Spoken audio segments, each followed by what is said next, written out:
Hello दोस्तों, आप सभी का स्वागत है आपके अपने यूट्यूब चैनल मोबाइल वाला सीएससी पर। आज हम बात करने वाले हैं नवोदय विद्यालय समिति भर्ती 2024 के बारे में। नवोदय विद्यालय समिति की तरफ से नॉन टीचिंग स्टाफ के लिए बहुत बड़ी भर्ती आई है, जो कि केवल 10वीं 12वीं और कुछ छोटे मोटे सर्टिफिकेट के बेस्ड है जो वैकेंसीज आई हैं, जो कि नॉन टीचिंग स्टाफ से संबंधित हैं और अच्छी खासी इसमें वैकेंसीज आई हुई है। इस वीडियो में आपको संपूर्ण जानकारी दी जाएगी और वीडियो के अंत में आपको एक ऑफिशियल नोटिफिकेशन के तहत भी वैकेंसीज की जानकारी दी जाएगी।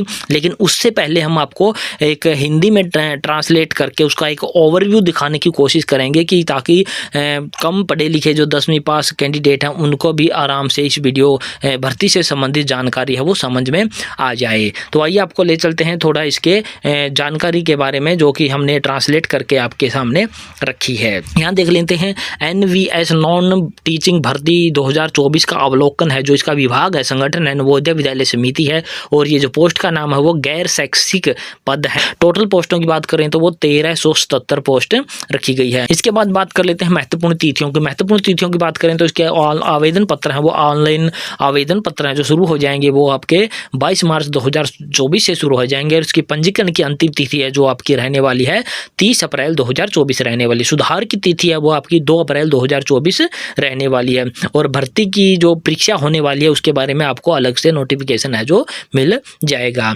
इसके बाद बात कर लेते हैं कुछ एग्जामिनेशन फीस की, जो कि होती हैं सामान्य OBC और EWS कैंडिडेट हैं जो महिला स्टाफ नर्स हैं उनके लिए है उसकी 1500 रुपये और अन्य जितनी भी पोस्ट हैं उनके लिए 1000 रुपये हैं। और SC ST PH हैं जो फिजिकली हैंडीकैप्ड कैंडिडेट हैं, महिला स्टाफ के लिए 500 रुपये रहने वाली और अन्य पोस्ट के लिए भी आपकी 500 रुपये रहने वाली। इसके बाद बात कर लेते हैं न्यूनतम और मैक्सिमम एज की और आयु की सीमा की गणना की। इसमें महत्वपूर्ण बात है कि वो आपकी 30 अप्रैल 2024 रखी है, यानी कि जो लास्ट डेट है एप्लीकेशन फॉर्म की वही इसकी है जो आयु सीमा भी रखी गई है। लेकिन इसका ऑफिशियल नोटिफिकेशन हम वीडियो के अंत में आपको जरूर दिखाएंगे और उसमें आप देख पाएंगे कि किस पोस्ट के लिए इन्होंने आयु क्या रखी है। इसके बाद बात कर लेते हैं पोस्टों की, किस कौन सी पोस्ट है वो कितनी वैकेंसीज आई हुई है। महिला स्टाफ नर्स की 121 पोस्टें हैं, सहायक अनुभाग अधिकारी की है जो 5 पोस्टें हैं, ऑडिट सहायक की है वो आपकी 12 पोस्टें हैं, कनिष्ठ अनुवाद अधिकारी की 4 पोस्टें हैं, विधि सहायक की आपकी 1 पोस्ट है, आंसू लिपि की आपकी है जो आपकी 23 पोस्ट है। आंसू लिपि होता है आपका स्टेनोग्राफर। यहाँ पर वेतनमान इन्होंने देखा अच्छा खासा वेतनमान है जो इनको रखा हुआ है। इसके बाद बात कर लेते हैं कंप्यूटर ऑपरेटर की 2 पोस्टें हैं, खान पान पर्यवेक्षक की आपकी हैं जो 78 पोस्टें हैं। ये होता है आपका कैटरिंग सुपरवाइजर, जो मेस होते हैं वहाँ पर नवोदय विद्यालय में बच्चों के लिए, उनमें जो खाना पीना बनता है उसके स्टाफ की निगरानी के लिए वहाँ पर एक होता है खान पान पर्यवेक्षक होता है। कनिष्ठ सचिवालय सहायक पुस्तकालय मोहल्ला RO 21 पोस्टें हैं, जूनियर सचिवालय सहायक JNV कैडर की है 360 पोस्टें आपके रहने वाले हैं।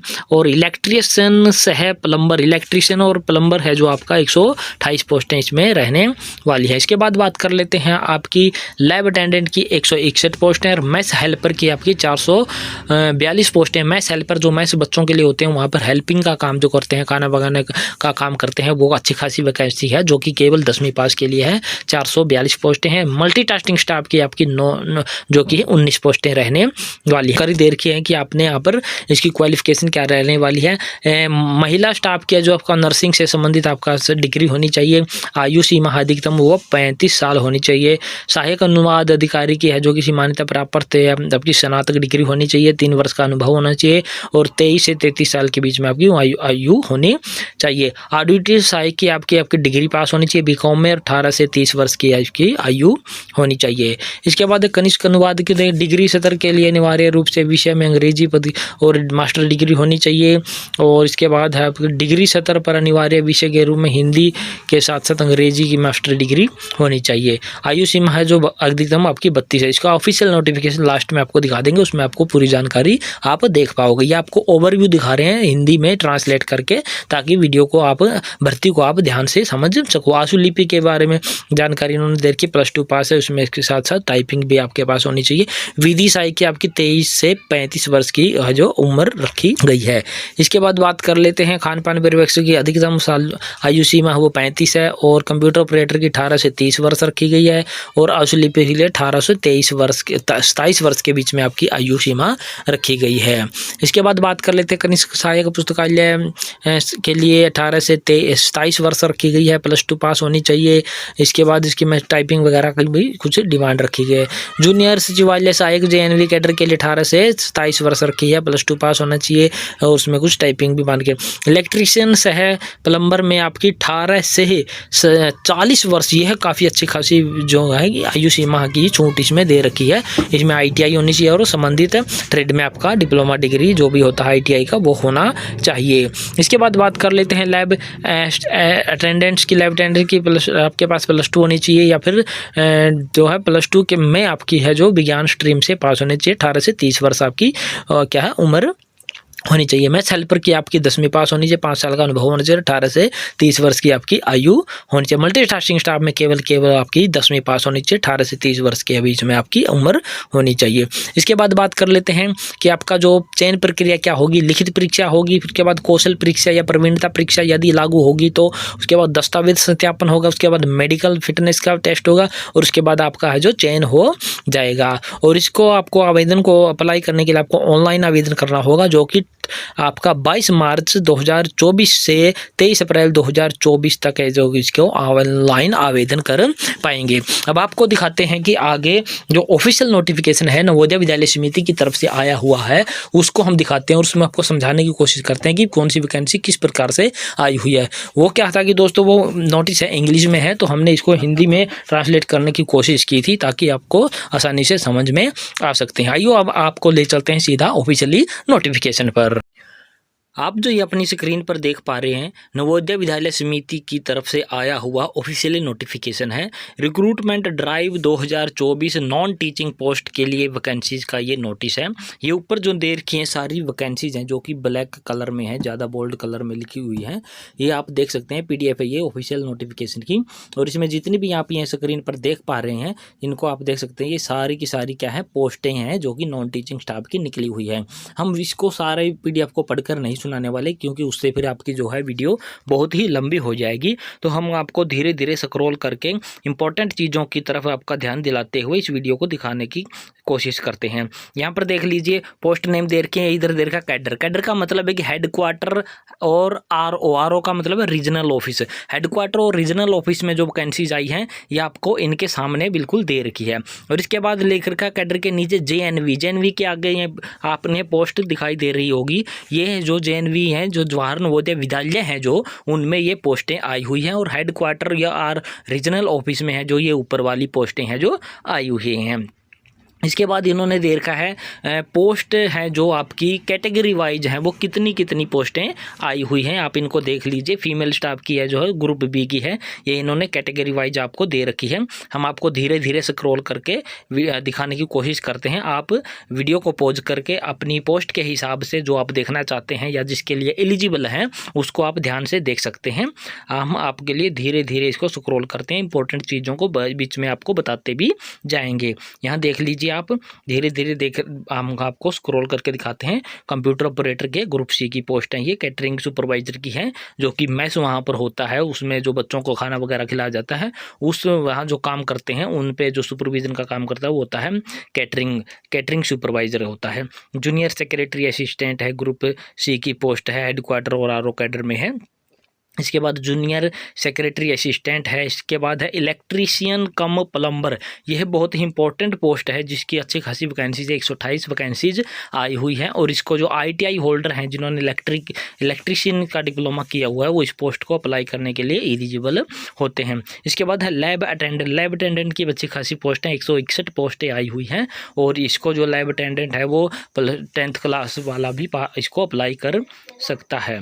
इसके बाद बात कर लेते हैं मैथ्स हेल्पर की। मैथ्स हेल्पर भी ग्रुप C का पोस्ट है और इसमें भी अच्छी खासी वैकेंसीज हैं। 442 पोस्टें इसमें आई हुई हैं जो कि बहुत ही अच्छी खासी वैकेंसीज हैं। इसको केवल 10वीं पास ही अप्लाई कर सकते हैं इसको कैंडिडेट। इसमें काफ़ी अच्छी खासी वैकेंसी है, इनको आप देख सकते हैं ध्यान से। इसके बाद मल्टीटास्किंग स्टाफ की ग्रुप C की पोस्टें हैं, इसमें पोस्टें थोड़ी कम है लेकिन ये पोस्ट बहुत ही ठीक होती है 10th class pass out candidates के लिए। इसके बाद आपको स्क्रॉल करके नीचे दिखाते हैं, यहाँ पर इन्होंने जो डिसेबल्ड वगैरह कैंडिडेट होते हैं उनके लिए यहाँ पर कुछ इन्होंने छूट वगैरह दे रखी है। वो कौन कौन सी पोस्ट में है, कुछ किसके लिए वो छूट है, वो यहाँ पर इन्होंने डिक्लेरेशन है जो दे रखी है। आप इनको ध्यान से देख लीजिए, वीडियो को पॉज करके आप इसको आप आराम से देख सकते हैं कि आपके लिए कौन सी पोस्ट है जो एलिजिबल होती है। यहाँ पर एब्रीवेशन दे रखी है, जो ऊपर इन्होंने देख रखा है OA लिख रखा है, BA लिख रखा है, इनकी एब्रीवेशन दे रखी है कि इनकी फुल फॉर्म क्या बनती है। इसके बाद यहाँ पर देख लीजिए पोस्ट और एलिजिबिलिटी क्राइटेरिया दे रखा है इन्होंने, जैसे फीमेल स्टाफ नर्स के लिए आपको क्या क्या क्वालिफिकेशन चाहिए वो सारी डिटेल यहाँ पर दिखा रखी है। इसके बाद असिस्टेंट सेक्शन ऑफिसर की यहाँ पर पोस्ट है, कोड नंबर 2 है, और यहाँ पर इन्होंने इसकी एलिजिबिलिटी दे रखी है। ऑडिट असिस्टेंट की दे रखी है जो कि पोस्ट नंबर 3 है, इसकी आप देख सकते हैं। इसके बाद junior translator officer, translation officer की यहाँ पर एलिजिबिलिटी इन्होंने दे रखी है, आप देख सकते हैं।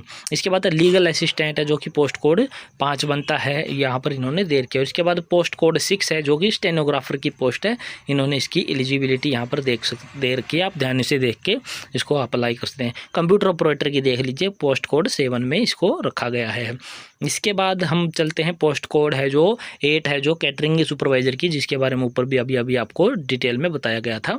इसके बाद है जूनियर सेक्रेटरी असिस्टेंट जो कि पोस्ट कोड 9 है, इसकी एलिजिबिलिटी आप स्क्रीन पर वीडियो को पॉज करके आप ध्यान से देख सकते हैं। Junior secretary assistant JNV cadre की है, वो हेडक्वार्टर और RO कैडर की थी, और ये है जो JNV कैडर की है, इसकी क्वालिफिकेशन आप देख सकते हैं। इसके बाद है इलेक्ट्रीशियन कम प्लम्बर। इस इलेक्ट्रीशियन कम प्लम्बर में हमने बताया था कि 10th क्लास जो पास आउट हैं और जो ITI से के पास डिप्लोमा वगैरह है वो इसको अप्लाई कर सकते हैं, इसको आप देख सकते हैं। लाइव अटेंडेंट की पोस्ट के लिए आप देख सकते हैं, इसमें 10th क्लास का जो पास आउट है, डिप्लोमा लाइब्रेरी में है, या फिर +2 है जिसके पास साइंस स्ट्रीम से, वो भी इसको अप्लाई कर सकता है। मैथ्स हेल्पर का भी हम देख सकते हैं, इसमें आपकी 10वीं पास होनी चाहिए, अगर कुछ ना कुछ आपके पास एक्सपीरियंस भी इसमें मांगा गया वो आप देख सकते हैं। इसके बाद जो मल्टीटास्किंग स्टाफ है उसमें कुछ नहीं मांगा, सिर्फ और सिर्फ 10वीं पास आपसे मांगी गई है, इसको सभी 10वीं पास कैंडिडेट है वो अप्लाई कर सकते हैं। एज रिलैक्सेशन है, वो जो भी गवर्नमेंट के रूल होते हैं उनके हिसाब से आपको पता ही है, वो सारी जो रूल होते हैं वो आपको लागू होने वाले हैं। इसके बारे में जो ये कि PDF है जो आपकी 32 पेज की है, अगर इसको पढ़ने बैठेंगे तो बहुत ही लंबा प्रोसेस हो जाएगा। इसके बाद है जो मोड ऑफ सिलेक्शन दे रखा है कि आपको क्या होगा, पहले क्या होगा, पेपर लिया जाएगा, फिर वो आगे की प्रक्रिया होगी। इसके बाद कॉम्पिटिटिव एग्जाम के सेंटर है जो इनमें आने वाले हैं, सिटी जितनी देर की हैं इनमें आपके जो है पेपर होने वाले हैं, आप अपने हिसाब से इसको एप्लीकेशन फॉर्म को अप्लाई करते वक्त सेलेक्ट कर सकते हैं। इसके बाद इन्होंने however the genuine right to conduct the competitive exam को इनके लेने के लिए इनके पास क्या क्या राइट है वो सारे। इसके बाद है स्कीम ऑफ एग्जामिनेशन, यानी कि किस पोस्ट के लिए किस प्रकार का पेपर ये लेंगे और उसमें क्या क्या आपसे क्वेश्चन पूछे जाएंगे, उससे संबंधित है जो ये वीडियो, जो कि ये आगे की जो क्राइटेरिया इन्होंने दे रखा है। इसको भी आप ध्यान से वीडियो को पॉज करके अपने एग्जामिनेशन पैटर्न को देख सकते हैं। ये देख लीजिए आप, यहाँ पर आगे की प्रक्रिया इन्होंने दिखा रखी है। ये देख ले, पोस्ट ऑफ ऑडिट का है, इसके बाद है post of junior translator, post of legal assistant, इसके बाद है कॉम्पिटिटिव एग्जाम है जो स्टेनोग्राफर के लिए है, कंप्यूटर ऑपरेटर का है, फिर ये कैटरिंग सुपरवाइज़र का है। आगे देख लीजिए सारी जितनी भी पोस्टें आपको ऊपर दिखाई दी उनके एग्जामिनेशन पैटर्न की बात इन्होंने इसमें कर रखी है। आप वीडियो को पॉज करके इसको ध्यान से अपनी सहूलियत के अनुसार आप इसको पढ़ सकते हैं, देख सकते हैं। यहाँ देख लीजिए पोस्ट ऑफ मल्टीटास्किंग स्टाफ के लिए जो आपकी एग्जामिनेशन का जो पैटर्न है वो इस प्रकार का रहने वाला है। हाउ टू अप्लाई में इन्होंने दे रखा है, हमने इसके वीडियो के शुरुआत में हमने इसके बारे में जानकारी आपको ऑलरेडी दे भी रखी है। फीस के बारे में ऑलरेडी जानकारी हमने वीडियो के शुरू में आपको दे दी थी। तो ये था इसका ऑफिशियल नोटिफिकेशन जो कि नवोदय विद्यालय समिति की तरफ से आया हुआ है, और आपने इसमें कैसे अप्लाई करना है और कौन कौन सी पोस्ट हैं वो सारी डिटेल आपको बताई गई है। आशा करते हैं दोस्तों हमारे द्वारा दी गई यह जानकारी आपको पसंद आई होगी। अगर पसंद आई है तो हमारे इस चैनल को लाइक करें, शेयर करें, सब्सक्राइब करें, और दोस्तों इस वीडियो को इस पोस्टों को कैसे अप्लाई करना है उससे संबंधित वीडियो भी हम जल्द ही अपने चैनल पर अपलोड करने वाले हैं। जय हिंद, जय भारत दोस्तों।